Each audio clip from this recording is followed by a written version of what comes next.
అలాగే చాలామంది పేషెంట్లు అడుగుతుంటారు, "సార్ మా మిసెస్ సోరియాసిస్ ఉంది. మేము ఆ ప్లేట్ వాడుతుంటాం పొరపాటున, గ్లాసులు వాడుతుంటాము. అలాగే ఇంట్లో కొన్ని వస్తువులు వాడుతుంటాం. సెల్ ఫోన్‌లు గాని, అలా గాని. దానివల్ల నాకేమన్నా ఎఫెక్ట్ అవుతుందా?" అని చాలామంది అడుగుతుంటారు. ఇది కానే కాదండి. ఇది ఒకరి నుంచి ఒకరికి సంక్రమించదు. ముఖ్యంగా మనం ప్లేట్ వాడినా, గ్లాస్ వాడినా, తర్వాత ఏదైనా సరే డ్రాప్‌లెట్ ఇన్ఫెక్షన్ గాదు. ఒకరి నుంచి ఒకరికి రాదు. దగ్గినా రాదు, తుమ్మినా రాదు, టచ్ చేసినా రాదు. అలాగే కౌగిలించుకున్నా గూడా రాదు.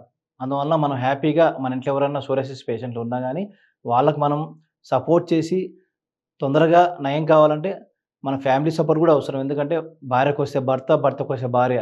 ఖచ్చితంగా దాన్ని లైట్‌గా తీసుకొని దానికి కావాల్సిన ట్రీట్మెంటు, దానికి కావాల్సిన మేనేజ్‌మెంటు, దానికి కావాల్సిన డైట్ రిస్ట్రిక్షన్ చేసుకుంటే హ్యాపీగా తగ్గించుకోవచ్చు.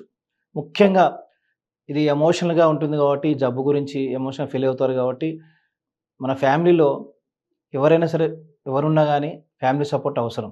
సోరియాసిస్‌లో ట్రీట్మెంట్స్ ఇవ్వడానికి హోమియోపతిలో చాలా మంచి ఔషధాలున్నాయి. అది వ్యక్తిగత సమాచారాన్ని బట్టి, మీ కాన్స్టిట్యూషన్ బట్టి హోమియోపతి డాక్టర్లు ప్రిస్క్రైబ్ జేస్తారు. దీనికి సోరియాసిస్‌కొచ్చేసి హోమియోపతిలో సల్ఫరు, గ్రాఫైటిసు, మెజీరియము, సెపియా, పెట్రోలియం ఇలా చాలా మందులున్నాయి.